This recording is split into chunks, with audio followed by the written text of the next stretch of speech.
Voiceover Coffee Shop, episode number 33. Welcome to the Voiceover Coffee Shop, where we share our morning with some of the finest names in voiceover.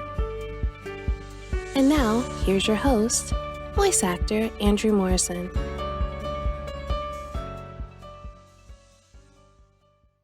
Hi there. My name is Andrew Morrison, and welcome to the Voiceover Coffee Shop, where we start our day with some of the finest names in voiceover. If you'd like to know more about me, feel free to visit my personal website at www.andrewdmorrison.com. In this episode, we have coffee with my dear friend, Meli Grant. Meli is a script adapter and an amazing voiceover talent who has worked with projects from Dragon Ball Super, Fairy Tail, Smite, The Time I Got Reincarnated as a Slime, and a ton more. In this episode, we're going to talk about finding your voice as a trans actor, breaking down a script, and anime character development. Hey, what's happening? Hey, Meli, how are you? It's really great to see you. I have a giant coffee, so as we go, I'll just be more and more caffeinated. By the way, Sounds first awesome. VO tip, don't do this. No, that's why I've got jugs of water in here too. Both milk and coffee. So how do you take Terrible your for coffee? your instrument, but it's Saturday, so I'm Right. drinking a lot of coffee today. So how do you take your coffee generally? If I make it, I tend to do light and sweet. If I make coffee, I'm usually buying an affordable box of 96 K-cups, and I'll put in a little bit of, I do half and half. I do a little bit of half and half, and too much sugar. Don't tell Jen Hale. But I found a place around the corner that makes just this amazing mocha. And it's like everything you don't want to put in your body. It's they make it using, so normally when you would make some kind of a latte, right, you're taking milk and you're putting in shots of espresso and you're shaking it all together. The way they do, and I assumed that a mocha would be, probably a couple of shots of some kind of like either mocha powder or some kind of mocha thing. They use chocolate milk. And it's chocolate milk with multiple shots of espresso mixed together. And it's so dangerous. That sounds awesome. Heard. So how did you, because I know you used to work for Apple, what is sort of your origin story into the whole VO world? So I'm gonna give you the deep cut. All right. I'll try not to take too long because I think I've gotten very good at truncating this into like my introduction on panels, and I'll manage to fly through all of the key points and then say I'm happy to be here. But I grew up in a very arts focused household. Now my mom is a certified social worker and psychotherapist who specializes in EMDR. My dad, however, worked in professional theater his entire life, not as an actor, but as a technician. He got his start, in college productions, but he ended up coming into the New York Shakespeare Festival, the public theater in New York City. He came in as a carpenter, and he became a master carpenter, and then he became the technical director. And he was the technical director at the New York Shakespeare Festival for about 20 years. Worked under names that will get a lot of Google hits, like Joseph Papp and George C. Wolfe. Was a part of some amazing productions. So as a child, I was in and out of theaters all the time, although I was usually, playing up on the grid and in the wings, and they'd catch me with a window open on the third story of a New York City building, like throwing things out of it. And then someone would have to grab me and be like, oh my goodness, we are going to get arrested. And, so just kind of messing around, but I was always on theaters. I was always hanging out with technicians and with other actors. And I have all these stories that my parents have told me that, you're too young to remember, but my life was full of stories of, oh yeah, that time that, Kevin Kline, something, Steve Buscemi, something. And I'm like, I was 3. I don't remember any of this, but that's really cool. I'm glad that some, iteration of myself had that experience. Somehow that led me to kind of get bit myself by the acting bug. And I was not particularly successful. I know we shouldn't judge success as children, but I think I was interested in acting, but I didn't fully understand theater. And so it was enough of an interest to at least sign up for plays and be part of class plays where, I'd be helper number 3 or the tree. And nothing about it particularly inspired me, but I still wanted to be a part of it because it was such a big part of my life. And I thought maybe there was some place in there for me too. My parents clearly noticed that I was really interested in some aspect of theater or dance or singing. I was jumping back and forth between things. So they sent me to a summer camp out on Eastern Long Island called the USDAN, the USDAN Center for the Creative and Performing Arts, which gave me a much more focused way to explore chorus, and I learned the fundamentals of guitar, and I was in musical theater, and I got to really start to explore for the first time in a way that isn't like, you know, your third period rehearsal for the school play. And oh my goodness, I fell in love. I was at that camp for about 9 years.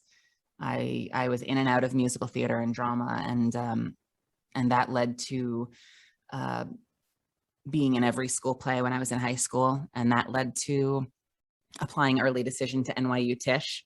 Did not open any other brochures, by the way. So if they had turned me down, I would have been in serious trouble. But they accepted my application. So I went to Tisch, did 4 years there at the Playwrights Horizons Theater School.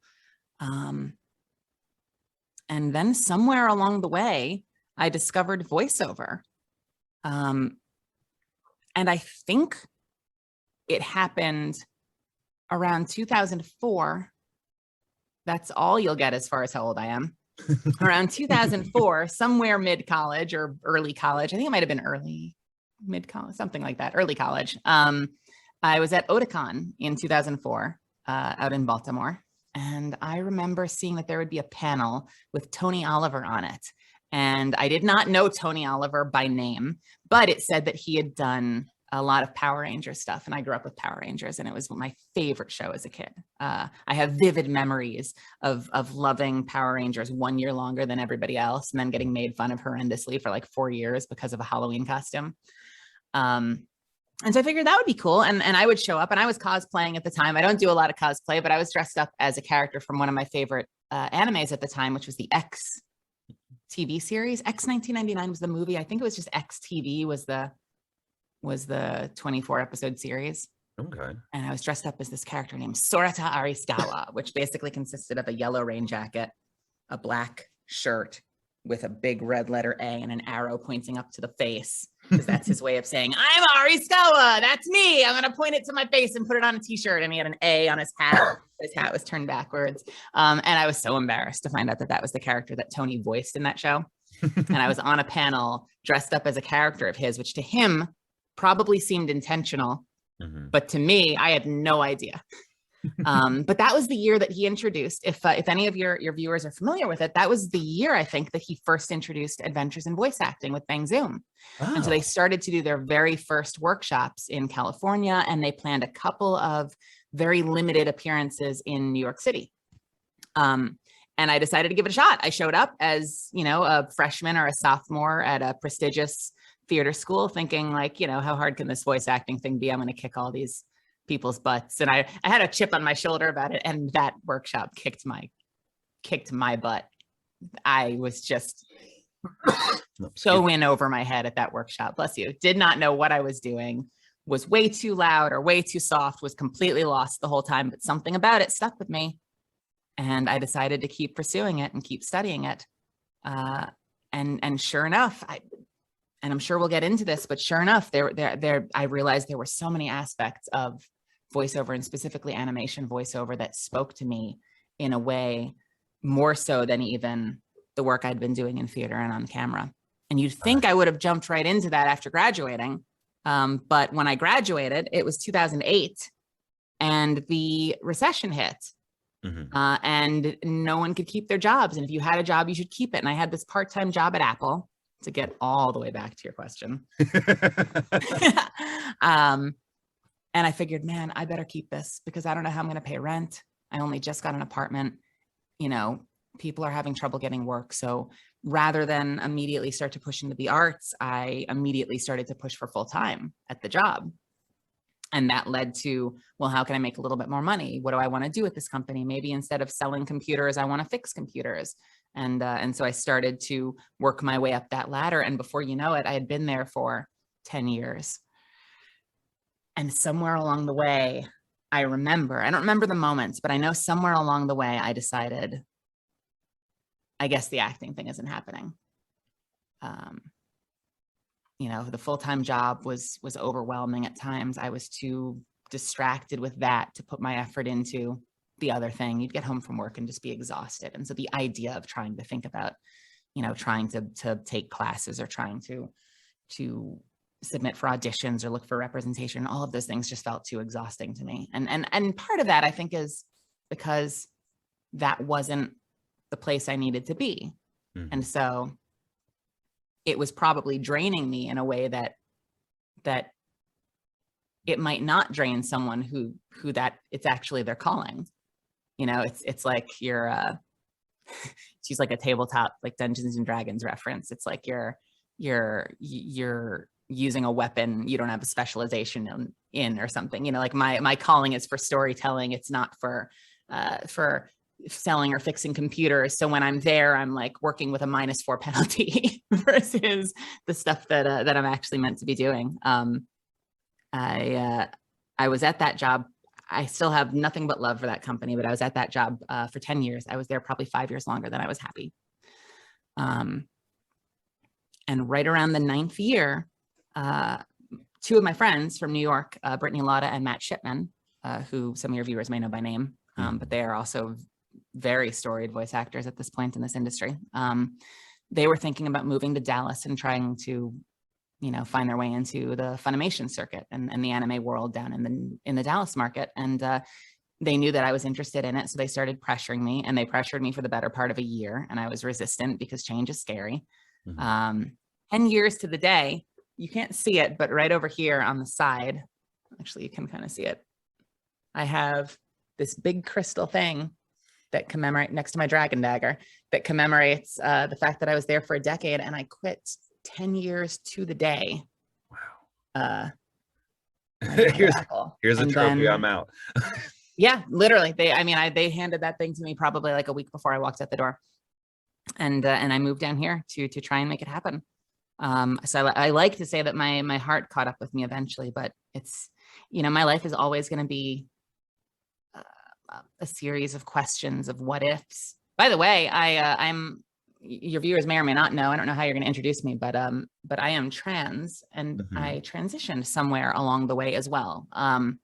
So between that and the 10-year gap where I was working in retail, my life is always going to be a whole bunch of questions of like, what would have happened? Like, what would happen if I had just moved straight down here after college and my contemporaries were, you know, Jamie Markey and J. Michael Tatum instead of Brittany Lotta and Matt Shipman? You know, like, what would have happened if I had transitioned, had not transitioned, if I'd gotten my career started and then transitioned? Like, life is always full of weird forks in the road that kind of leave you wondering what would have happened the other way. The advantage of moving after a 10-year career is I had a lot of savings. Mm-hmm. And so I was able to completely focus on getting into this industry for a while without having to worry about working a 40-hour week, which I wouldn't have been able to do otherwise. The downside is, you know, who knows what would have happened if I'd moved 10 years earlier, but I'm here now and I'm super happy to be here.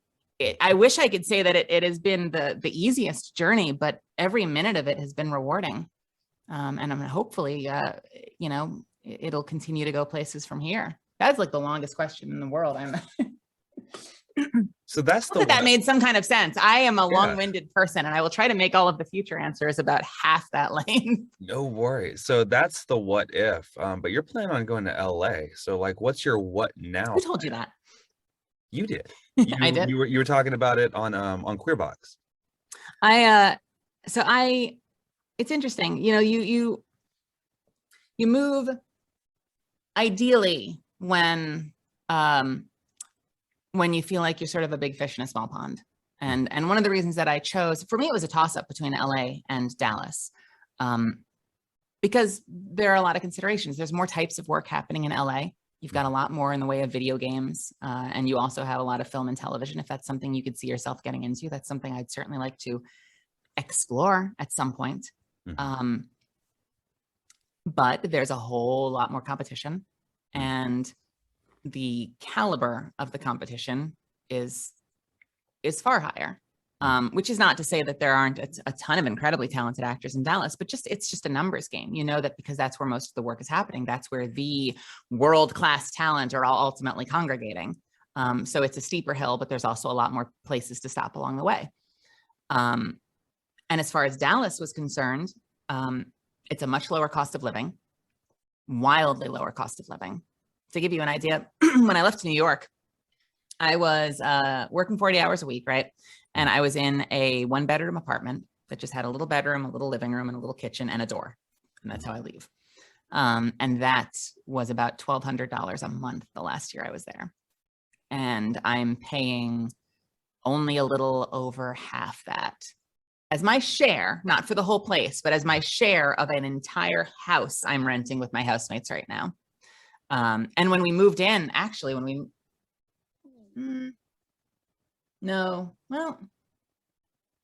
when we moved in this place, it's gone up since then, but when we moved in, this place was about $1,595, so $1,600.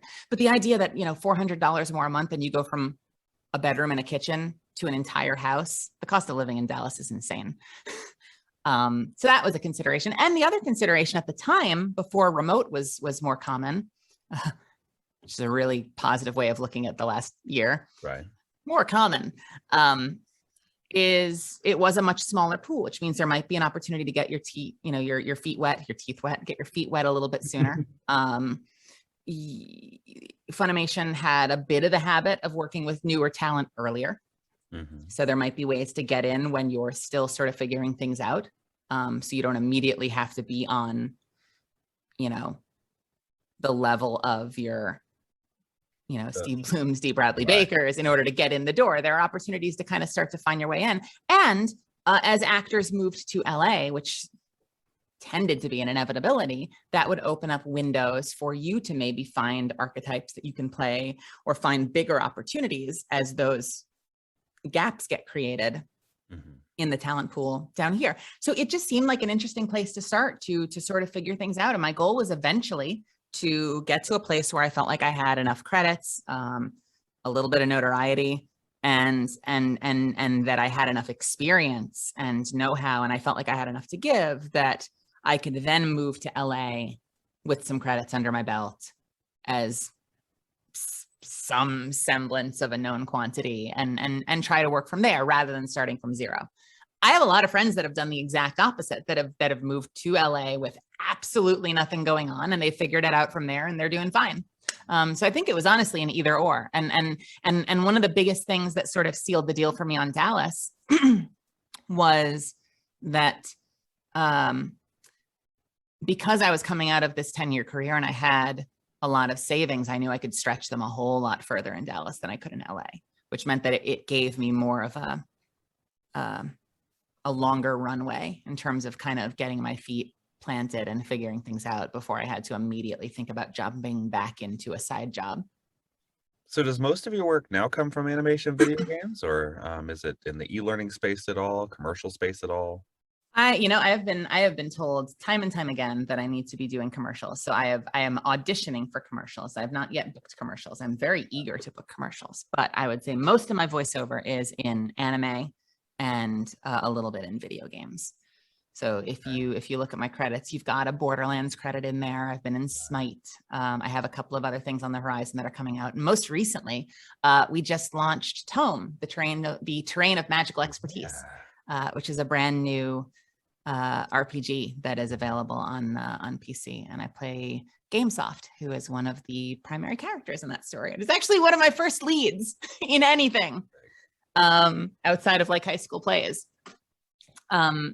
But yeah, for the most part, it's been anime, and it's strange because as I've gotten more and more into the world of at least auditioning for commercials, they tend to be, I feel more confident sometimes reading commercial scripts than I do reading animation and video game scripts, because I think it's because oftentimes they're sort of hitting the same archetype. So you kind of know either you're like the next door neighbor who's really, casual, natural voice delivery, and it's just you as you saying like, hey, tired of this? Buy this, or it'll be something a little bit more intimate. But the read is similar enough that what used to be the scariest thing, I could tell stories for days, but the scariest thing was like, how do I tell a story if it's like a story about selling a pizza? But it becomes, I hesitate to say, because I still want to give it the respect it deserves, but enough of it becomes predictable or a little formulaic that I feel like my comfort level has grown a lot faster in that world than in, the world where every single time you pick up a script, you're playing a completely different character and you have to start the process over and do all of the investigation and ask all of those questions. So it's interesting how it's seesawed from being something I was really uncomfortable with to something that like I can walk in the booth and do in 5 minutes at the drop of a hat, versus the hours sometimes I'll spend poring over a script and trying to decide what my intentions are before going in to read for something, which is a me thing. I know not everybody does that. Well, what is your character development process? I come from, so I know that there are a number of ways to approach this work that we do, and it's a constant conversation. There are voice actors who, like my housemate, Mark Allen Jr., who come from a background of improv, and they want to go in the booth and they want to be surprised and experience everything for the first time. I very much tend to take a theatrical approach, where if I can get my hands on the script, I want to be able to look over the script. I want to know what I'm getting myself into. I want to make some preliminary decisions about where I've been, where I'm going, what do I want, who am I talking to, what do they want from me, so that when I get in there, I already have something that I can lay down and say, I think that this is the approach I want to take. So I'm not just shooting from the hip. And I know that that does not work for some people. I know that it's kind of funny. We get a lot of crosstalk in the voiceover world where we're sort of all giving each other advice. And so I have many times been given the advice to avoid doing that, because your read will get stale, or you'll get into the booth and you won't be able to take direction anymore because you'll be so locked into this idea of what the performance has to be. If that affected me, it might have been very early on when I was still very nervous every time I walked into the booth. That's not something that impacts me. To me, it's our job to be, open to collaboration, because we might be working with a scene partner, but at the very least, we're working with our director. And so we might come in with an idea of who our character is and what kind of story we're telling, and the director might have a different idea. And I think, sure, if you're the kind of person that, if you've made a decision about something, you are now rigidly locked into that forever, then definitely avoid rehearsing. Right. But for me, I see it as part of the job. I see it as simultaneously my job to show up with an idea, something to offer whenever possible, but to be amenable to, the ideas of others, the things that and specifically the ideas of the person who's ultimately the decision maker. So if I come in and I say, hey, I think this character is really insecure because of X, Y, and Z, and I think they want this, and the director says, I completely disagree, I think it's more like this, it's my job to adjust to that and find that character instead.